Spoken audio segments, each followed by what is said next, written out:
Buenos días, hermanos y hermanas. Les invito a que me acompañen en la lectura en el Salmo 23. Vamos a buscarlo en nuestra Biblia.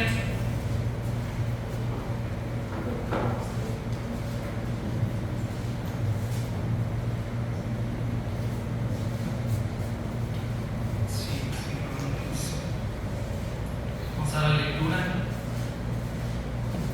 Salmo 23 en sus 6 versículos que lo estructuran. Dice así la palabra del Señor. Lo voy a leer en la versión Reina Valera 60, que es la que más tenemos y conocemos este salmo. Jehová es mi pastor, nada me faltará. En lugares de delicados pastos me hará descansar, junto a aguas de reposo me pastoreará. Confortará mi alma, me guiará por sendas de justicia, por amor de su nombre. Aunque ande en valle de sombra de muerte, no temeré mal alguno, porque tú estarás conmigo. Tu vara y tu callado me infundirán aliento. Aderezas mesa delante de mí en presencia de mis angustiadores. Unges mi cabeza con aceite, mi copa está rebosando. Ciertamente el bien y la misericordia me seguirán todos los días de mi vida, y en la casa de Jehová moraré por largos días. Oremos. Señor y Padre, que estás en los cielos, te damos gracias, Señor, por la oportunidad de reunirnos, por la oportunidad de que expongamos tu palabra.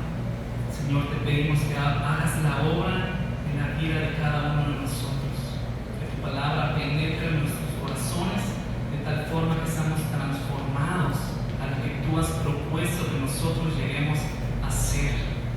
Señor, si alguien no está aquí, Padre, que es parte de tu iglesia, de tus creyentes, pedimos que lo ayudes, Padre, si está pasando situaciones que no hayan podido estar. Y a los que estamos aquí, Señor, edifícanos, fortalécenos, Señor, confórtanos, consuélanos. En el nombre de Jesús y por medio de esta palabra, Señor, recibe toda la gloria. Recibe toda la gloria. Amén. Pueden sentarse.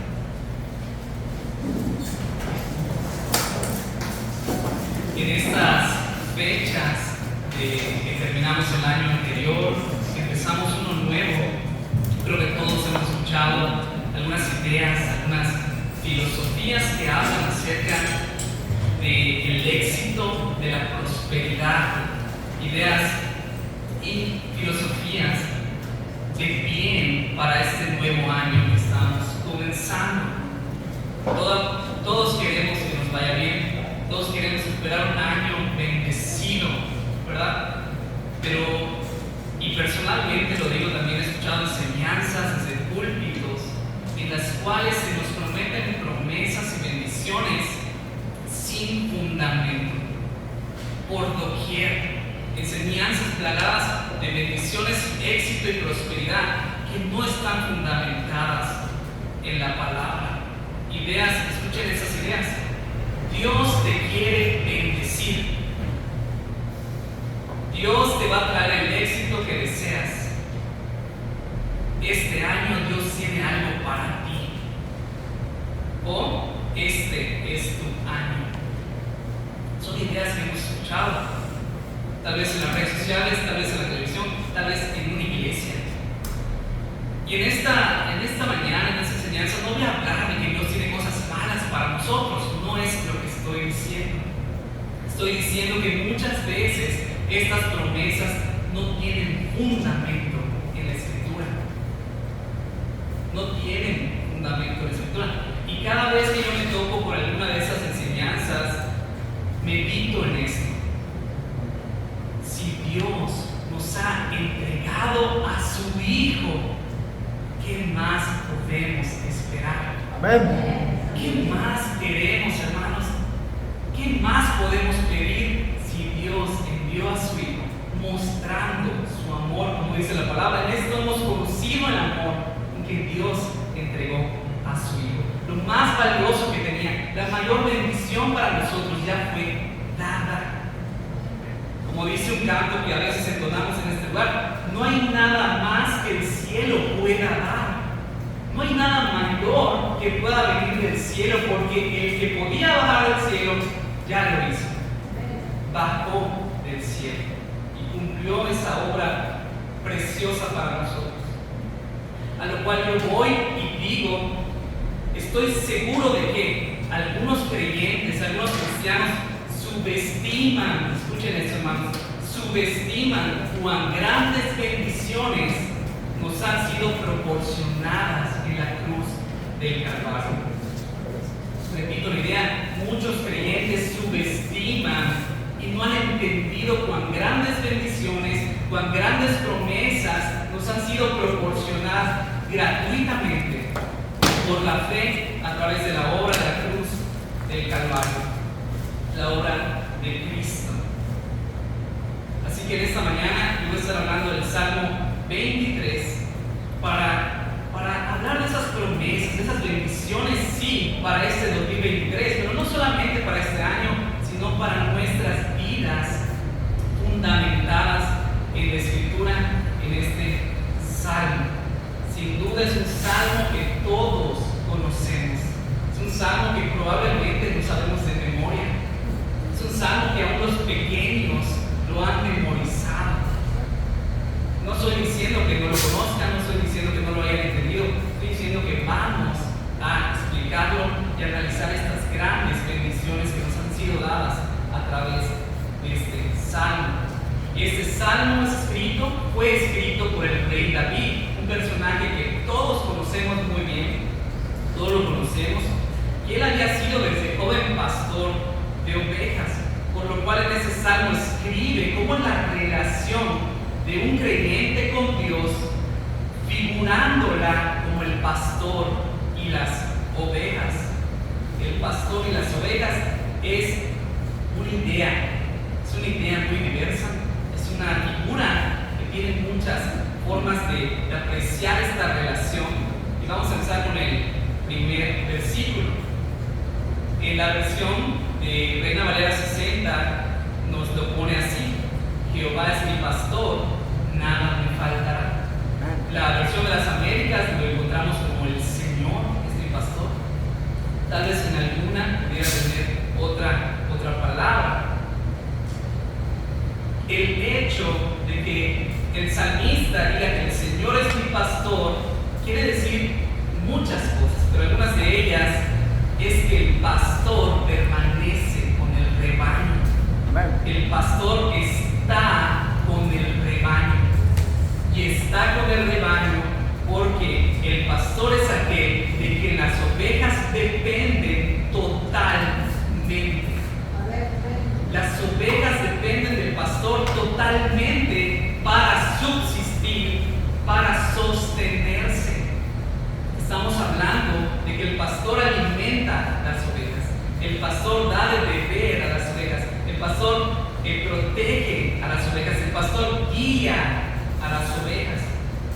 Y miren que dice Isaías 40:11. Si quieren usar sus Biblias, lo pueden buscar, también lo tenemos en las pantallas. Isaías 40:11: como pastor apacentará su rebaño, en su brazo llevará los corderos y en su seno los llevará, pastoreará suavemente a las recién paridas.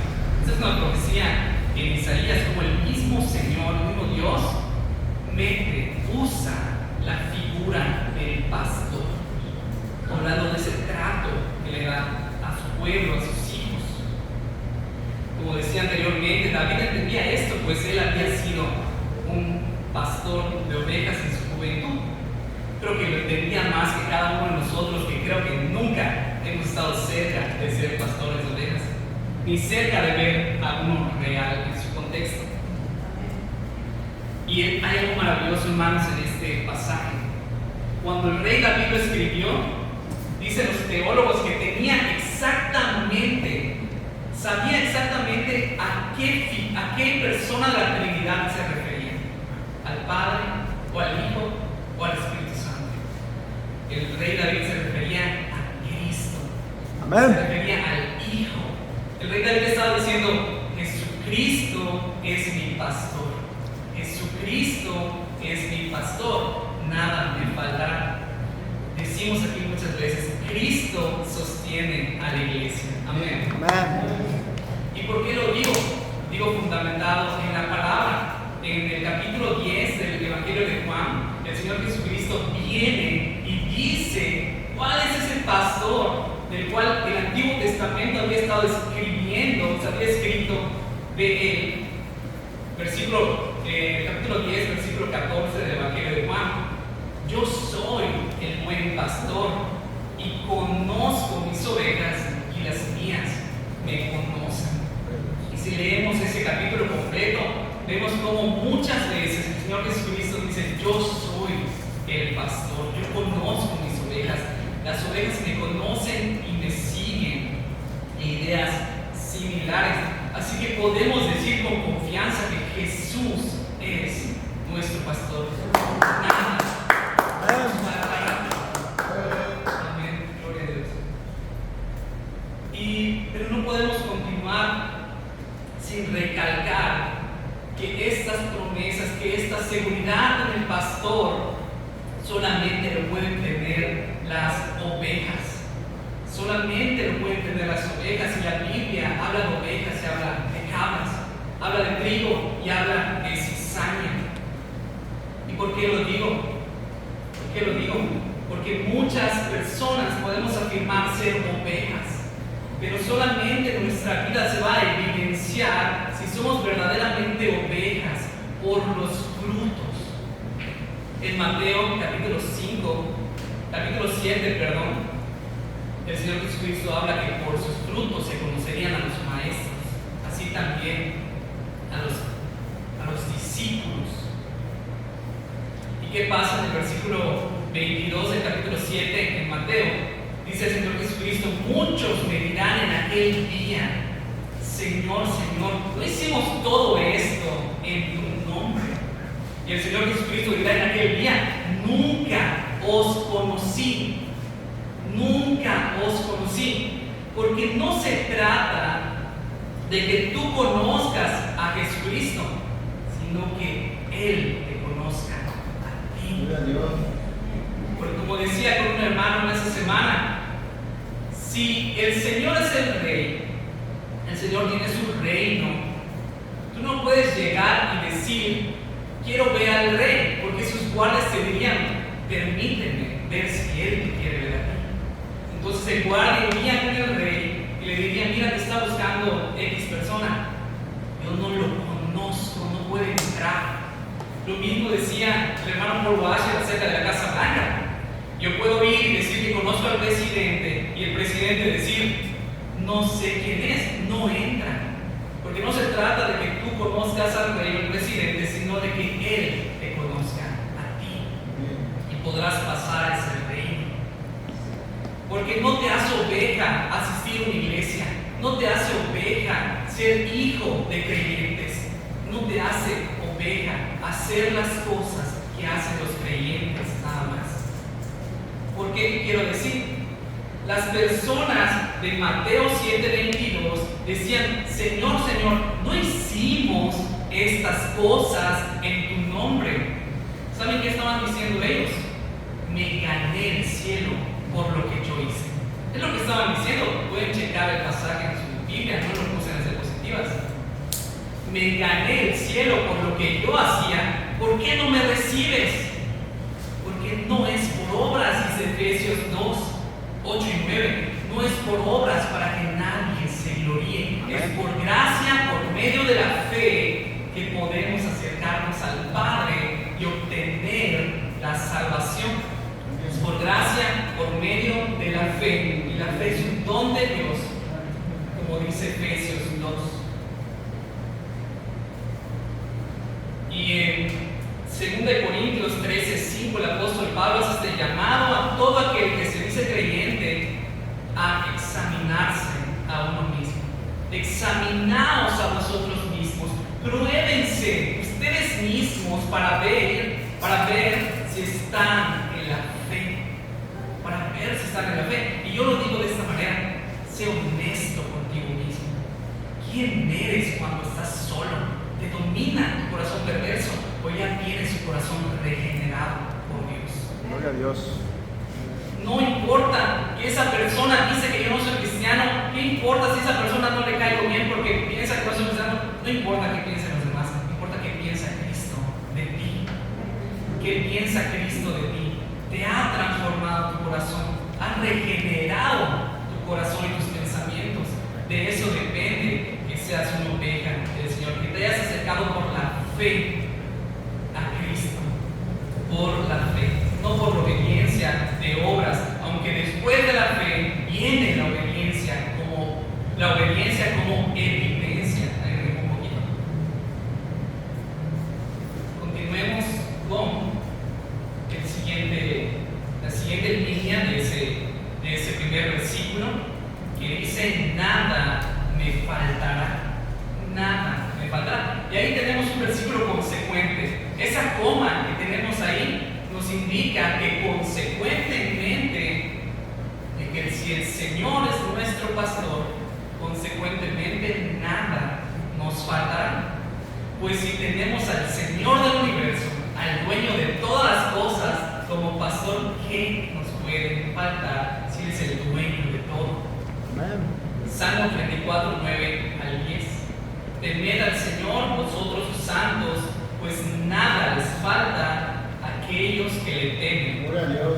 Los leoncillos pasan necesidad y tienen hambre, mas los que buscan al Señor no carecerán de bien alguno. Salmo 84, 11 también. Porque sol y escudo es el Señor Dios, gracia y gloria da al Señor, nada bueno niega a los que andan en integridad. Pero hay que aclarar algo en estos pasajes. Estos pasajes y el del Salmo 23 no están diciendo que Dios nos va a dar todo lo que queremos, sino que nos va a dar todo lo que necesitamos. Todo lo que necesitamos, ¿para qué? Para que se cumpla el propósito que Dios de antemano preparó que nosotros vivamos. Como en otro pasaje dice que Él preparó de antemano obras, buenas obras, en las cuales nosotros debemos de andar. Así que nos va a dar lo que necesitamos para que se cumpla ese propósito en nuestra vida. También el pasaje, nada me faltará, está utilizando un verbo en futuro, lo cual dice que está confiado en que el mañana estará seguro también en Cristo. No tiene miedo el salmista del mañana. Nada me faltará, nunca en el futuro. Nunca. Y sí, estamos hablando de este sustento que el Señor tiene para esta vida.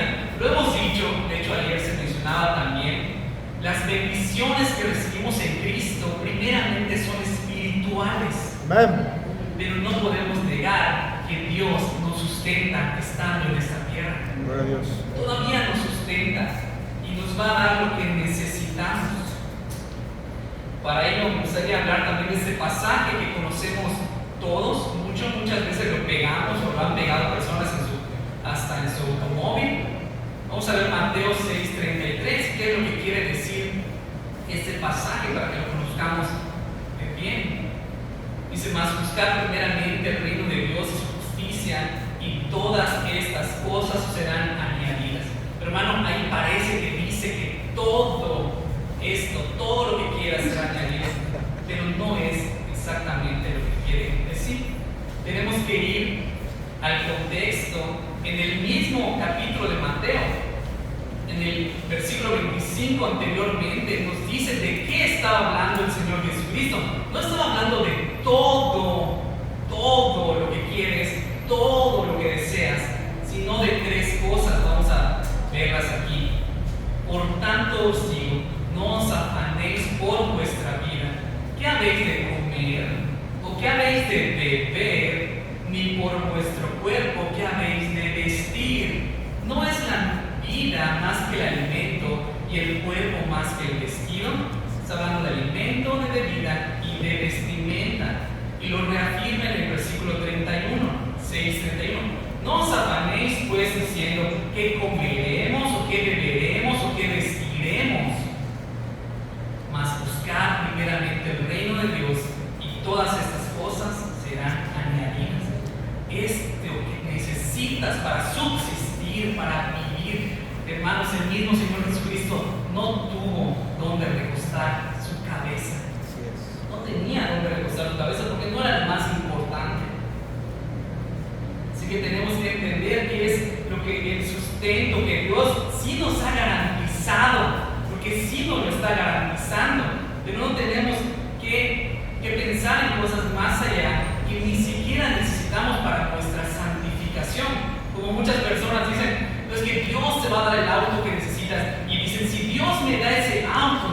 nunca voy a faltar a la iglesia.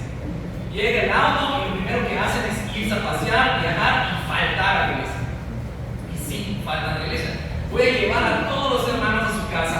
No lo hacen. No cumplen esa promesa. Y fuera de cumplir esa promesa, se dan cuenta de que el auto no los santificó. No los ayudó a santificarse.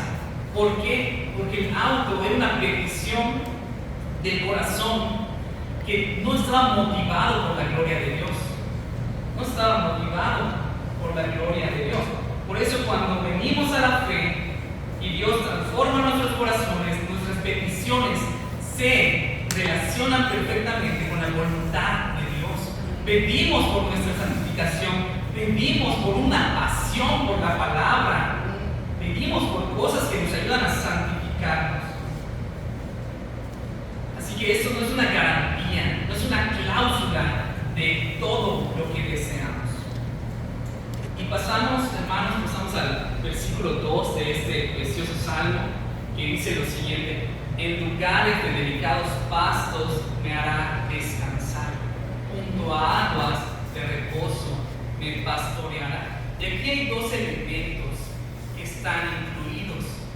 En esos delicados pastos, la oveja puede obtener alimento, puede obtener bebida, esa agua de reposo, pero también en las dos líneas de este pasaje habla del descanso y del reposo.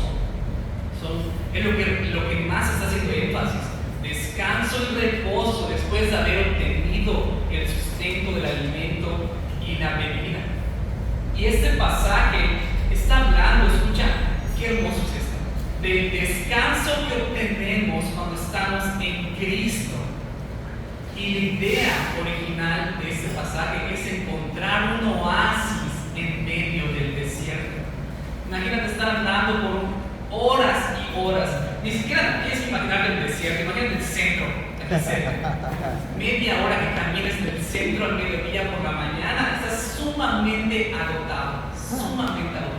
De pronto encuentras un oasis, un lugar donde puedes encontrar esa bebida, ese alimento, ese descanso. Pero sí, no estamos hablando de cosas espirituales en este pasaje, del descanso del alma que encontramos en Cristo. Hay personas sin Cristo, personas incrédulas, que tienen miedo del mañana. Tienen miedo si no tienen cierta cantidad de dinero en sus billeteras, en la cuenta bancaria. Tienen miedo si el día de mañana no consiguen el placer que tanto aparentemente les llena, les sacia. Pero realmente no pueden ser saciados. No están siendo saciados. Solamente podemos descansar si venimos a Cristo. El Señor lo dice en Mateo 11:28. Venid a mí todos los que estáis trabajados y cargados, y yo os haré descansar. Esas personas que están sumidas en la drogadicción, no importa cuánta cantidad quieran tomar o introducirse, nada les hará descansar. Ni para las personas que están aferradas a las riquezas, no importa cuánto dinero llegaran a obtener, no les hará descansar. Nada puede saciar el corazón del hombre excepto el propósito que han encontrado en Cristo, el cual es darle la gloria a Dios, darle la gloria a Él. Versículo 3 del pasaje: confortará mi alma, me guiará por sendas de justicia por amor de su nombre.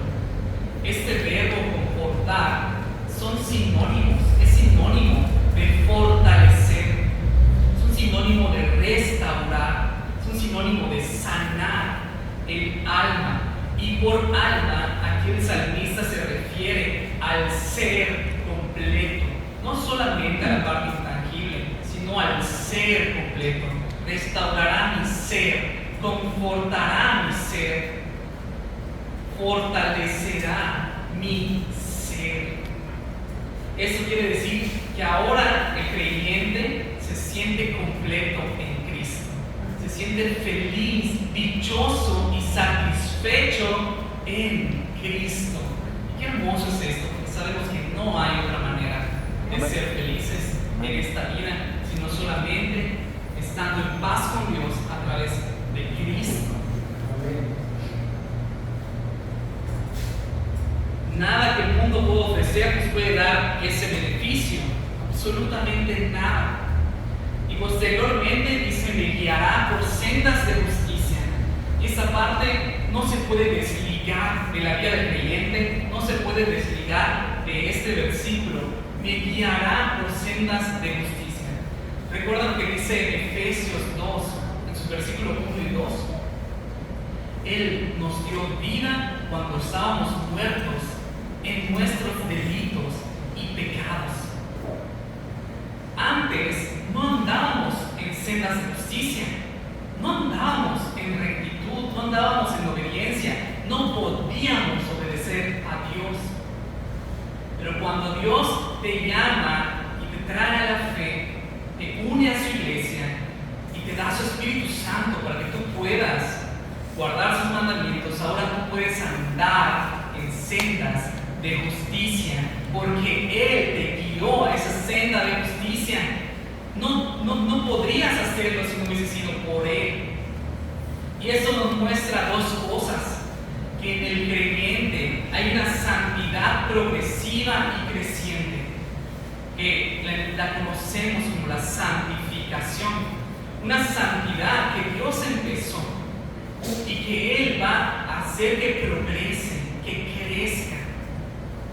Así como también crece un aborrecimiento por el pecado, un detestar del pecado. El creyente ya no ama su pecado, no puede amar su pecado ni practicarlo. No solamente habla de la santificación, sino habla de la justificación.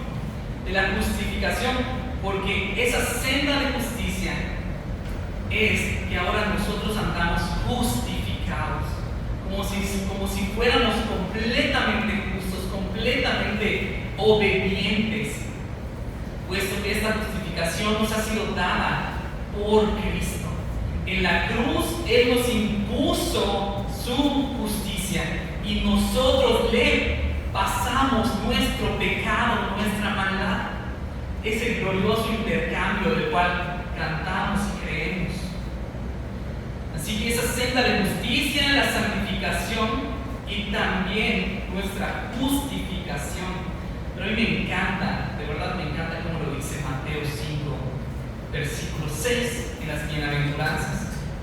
Bienaventurados los que tienen hambre y sed de justicia, porque ellos serán saciados. Decía el hermano Spurgeon en su tiempo, dijo, bastaría con tener hambre, bastaría con decir que estamos hambrientos de justicia, pero no solamente debemos estar hambrientos, sino sedientos también de justicia, porque si no comemos, si no bebemos, nos moriríamos rápidamente en unos cuantos días, no sé, semanas. Así es la justicia para el creyente. Necesitamos, nos urge hacer lo correcto delante de Dios, no porque eso nos vaya a llevar a Dios, sino porque es una evidencia de que ahora estamos en Cristo. Y esa justificación es la que nos da, la que nos sacia. La justificación es la que nos sacia cuando teníamos hambre y sed de justicia. Pasamos al versículo 4. Pasamos al versículo 4 de este salmo. Aunque ande en valle de sombra de muerte, no temeré mal alguno, porque tú estarás conmigo. Tu vara y tu callado me infundirán aliento. Ya vimos que en los primeros pasajes el Señor dice que nos va a pastorear. Cuando dice pastorear, otras versiones lo traducen como conducir, que Él te lleva. Así que ahora ya no solamente vamos a andar en valles, en delicados pastos, en aguas de reposo, sino que también vamos a pasar por valles de sombra de muerte. Vamos a pasar por valles de sombra de muerte. Aquí no dice que la oveja se metió solita. No dice que se perdió, se descarriló y apareció en un valle pastor también posiblemente te lleve por el valle de sombra de muerte. Y aún estando ahí, Él estará contigo y te conducirá para atravesarlo, porque no te vas a quedar ahí para siempre. ¿Cuál es la idea del valle de sombra de muerte? Literalmente significa el riesgo de morir, enfermedades, tribulaciones, aflicciones, sufrimiento, accidentes, todo aquello que es similar. Todo aquello que es similar a este tipo de cosas. Así que podemos estar seguros que a pesar de esos peligros, de esas situaciones, Él nos guiará a través, y estar con Él nos dará esa valentía para no temer estando en medio de ese valle. Dicen los teólogos que este pasaje ha dado mucho consuelo a aquellas personas que han muerto en Cristo, que han muerto realmente en Cristo. Nuestros hermanos que nos antecedieron aún de la Reforma, muchos murieron para que nosotros podamos aún tener hoy en día nuestra escritura tan accesible. Amén. Para traducir la Biblia, para introducir la Biblia, aún para traducir al inglés, hombres, personas que murieron y dieron su vida. Y así los que han muerto predicando su palabra. Pero no se queda ahí solamente. Es muy importante entender que el creyente tiene asegurado un futuro precioso en las manos del Señor. Ya le hemos hablado desde este púlpito.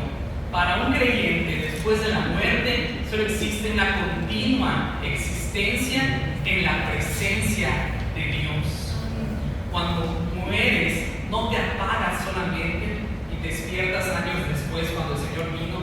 Automáticamente, inmediatamente pasas a estar en la presencia de Dios con Cristo. Como en Lucas el Señor Jesucristo le dijo al ladrón: hoy estarás conmigo en el paraíso. Conmigo, con el Señor Jesucristo. Pero tenemos que estar seguros que la aflicción vendrá, que la prueba vendrá. Y repito, hermano, esta no es una predica depresiva, de que este año puro problema, pura aflicción, no. Sino que en medio de la aflicción, si viniera, Cristo está con su iglesia. Eso es lo que estamos predicando en esta mañana. Santiago, capítulo 1, versículos 2 y 3. Hermanos míos, tened por sumo gozo cuando os halléis en diversas pruebas, sabiendo que la prueba de vuestra fe produce paciencia. Ni siquiera se entristezcan, se gócense en que tengan pruebas. Amén. Porque la prueba de vuestra fe produce paciencia, y la paciencia, según Gálatas 5:22, es un fruto del Espíritu. Y estoy 100% seguro de que la prueba no solamente produce paciencia, produce esos frutos: amor, gozo, paz, paciencia, humildad, benignidad. Estoy seguro de esto. También Primera de Pedro, capítulo 1, versículos 6 y 7, nos dice acerca de las pruebas: en lo cual vosotros os alegráis, aunque ahora por un poco de tiempo, si es necesario, tengáis que ser afligidos en diversas pruebas, para que sometida a prueba vuestra fe, mucho más preciosa que el oro, el cual, aunque perecedero se prueba con fuego, sea hallada en alabanza, gloria y honra cuando sea manifestado Jesucristo. ¿Qué dice el apóstol Pedro acá? Que a través de la prueba, Dios y Jesucristo van a ser exaltados. Esa fe ahora sea hallada en alabanza, gloria y honra para Jesucristo. Así que toda prueba, toda aflicción, todo sufrimiento, no debemos de verlo como es que estás en pecado. No, sino en cómo Dios lo está utilizando para formarme a la imagen de Cristo y para que yo le pueda dar gloria a través de mi vida, en todos los aspectos. Y quiero que escuchen esto que escribí aquí, una idea muy hermosa para los creyentes. Nadie puede hacer nada contra un hijo de Dios. Si se enferma gravemente, en Cristo está seguro. Si es herido gravemente, está seguro. Aún si lo mata, en Cristo está seguro. Cristo está seguro. Hermanos, miren cómo lo dice Romanos 8:38. Yo no logro comprender. De verdad, ese pasaje es tan increíble. Porque estoy seguro, estoy convencido de que ni la muerte, ya dijimos de la muerte, ni la vida, ni ángeles, ni principados, ni lo presente, ni lo porvenir, ni los poderes, ni lo alto, ni lo profundo, ni ninguna otra cosa creada nos podrá separar del amor de Dios que es en Cristo Jesús, Señor nuestro. Y yo siempre, una vez escuché esta idea, este ejemplo de un padre terrenal. Ciertamente no somos perfectos, bueno, yo no soy padre todavía, pero los padres terrenales no son perfectos. Sin embargo, no le podrían decir a un hijo: vete, estoy harto de ti, nunca te quiero volver a ver. O pudiera pasar, ¿verdad? Pero quiero hablar de Dios. Cuando Dios nos adopta y Él en su paternidad nunca te dice, nunca abandona a sus hijos, no lo va a hacer, porque habiéndonos llamado hijos, ahora nos ama.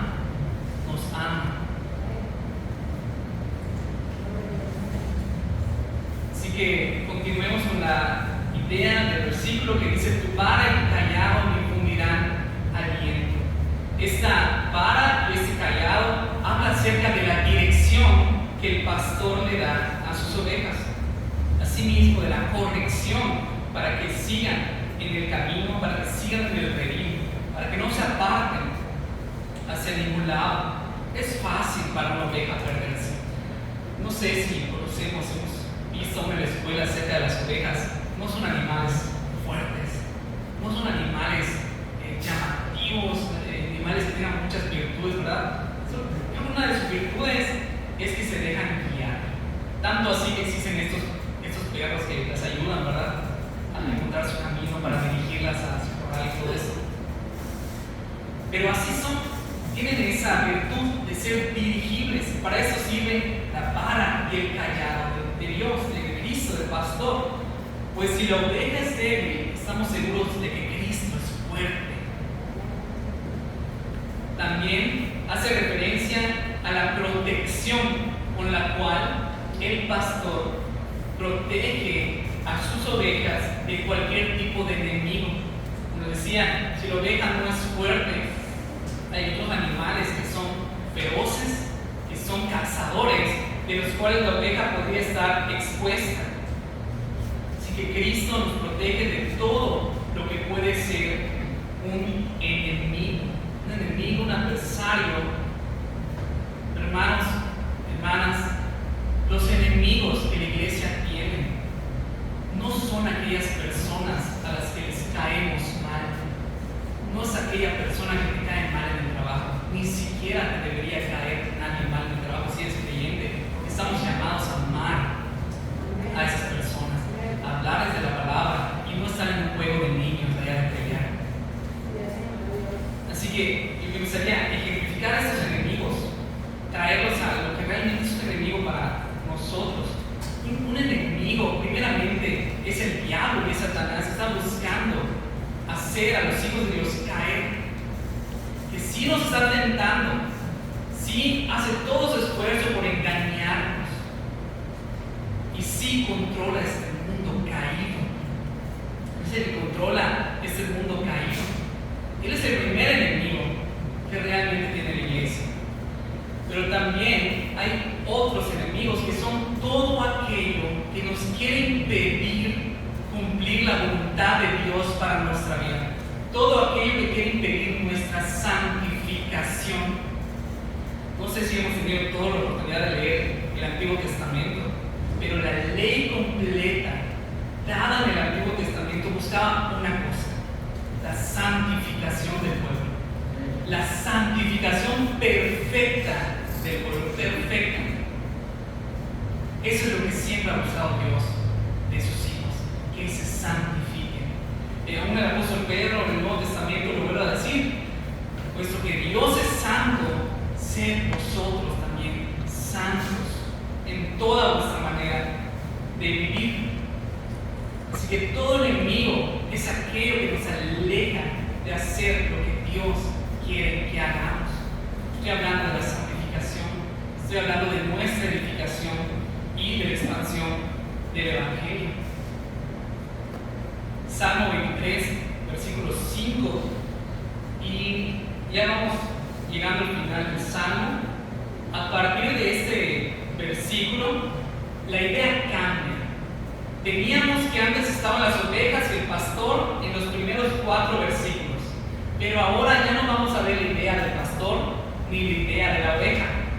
Cambia el escenario, y el escenario ahora va a ser la casa de Dios, la casa de Dios, porque dice que adereza mesa delante de mí, pero esa mesa no es del salmista, esa mesa es de Dios. Vamos a verlo, todo esto va a ser ahora en la casa de Dios. Adereza mesa delante de mí en presencia de mis angustiadores. Si se dan cuenta, los angustiadores todavía están ahí, están activos. Esos adversarios no han sido derrotados. Todavía son esas aflicciones, son aquellos estorbos en nuestra vida que nos quieren hacer pecar. Pero en medio de todo eso, aún el Señor prepara un banquete. La idea de este banquete en la casa del Señor, a la cual somos invitados, los creyentes, el salmista está diciendo eso, soy invitado a un banquete en la mesa del Señor, aún que tengo angustiadores, aún que estoy pasando aflicción, aún que tengo los enemigos activos. Y llegando a ese banquete, el anfitrión, que es el Señor, unge mi cabeza con aceite. Todo esto está hablando de la bendición y del favor de Dios hacia sus hijos. El favor de Dios. Este ungir es una tradición, una costumbre oriental que se realizaba en ocasiones especiales. También hace referencia al derramamiento del Espíritu Santo en la iglesia, en todos los hijos de Dios. Y todo esto vemos un trato amable, bondadoso de Dios. Y me decía, mientras estudiaba, ¿quién se ha ganado el derecho de entrar por las puertas y de sentarse a la mesa del Señor para obtener de sus favores y de sus beneficios? Cristo. Solamente Cristo. Ninguno de nosotros, ningún hombre a lo largo de la historia ha podido ganarse ese permiso por sus propios méritos. Ninguno. Y estando en la mesa, todavía dice el salmista, mi copa está rebosando, me sirvió de más hasta rebosar, me dio más de lo que necesito, me dio más de lo que merezco. Y todo este favor es inmerecido, todo este favor es inmerecido, como decía el hermano que enseñaba ayer. Todas estas doctrinas nos enseñan que debemos de ser humildes, porque la gloria es para Él, porque nada merecíamos. Mira que dice el Salmo 103, Salmo hermoso también, versículo 10.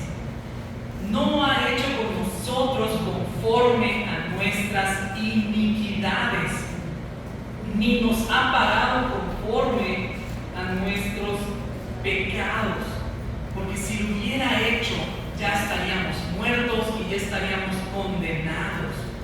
Todo ese trato amable, todo ese favor inmerecido derramado sobre nosotros es para la gloria de Dios, es para nuestra humillación, es para nuestra humildad. Nos encaminamos al versículo final, este versículo 6 del Salmo. Y yo realmente decía, qué forma de cerrar, es asombroso lo que vamos a ver a continuación. Es literalmente el broche, ¿verdad? Es el último broche de oro, para cerrar un broche de oro. Dice el salmista, ciertamente el bien y la misericordia me seguirán todos los días de mi vida, y en la casa de Jehová moraré por largos días. Hay una atrevida afirmación del salmista David al decir ciertamente el bien, el favor de Dios y la misericordia seguirán todos los días de mi vida. Es algo atrevido, ¿verdad? Decir que todos los días de nuestra vida vamos a obtener la misericordia de Dios. Y pensaba en esto: Dios nunca estuvo obligado a proporcionarnos de su misericordia. No estaba obligado, no tenía que hacerlo, no tenía ninguna razón para hacer lo que proviniera de nosotros, sino que toda razón para darnos su misericordia salió de Él, salió de su amor y salió de su gracia. Así que dice, es un dicho sorprendente. Lo que está diciendo, en otras palabras, el salmista es que los hijos de Dios son el objeto de la misericordia de Dios. Amén. Como si la misericordia tuviera un radar, ¿no? Como si fuera un misil que va a buscar ese radar. Cae sobre los hijos de Dios. Amén. Busca a los hijos de Dios. Puesto que dice, me seguirá todos los días de mi vida. Me seguirá. Aunque yo no quisiera acudir a ella, va a estar sobre mí. Va a estar sobre mí. Y eso es lo que expresa el Salmo 136. Vamos a buscarlo. No lo puse en las diapositivas para que podamos buscarlo en nuestras Biblias. Salmo 136, del versículo 1 al versículo 5. Y ya en casa podemos leer todo lo que resta. Vamos a ver cómo es un salmo escrito para la misericordia.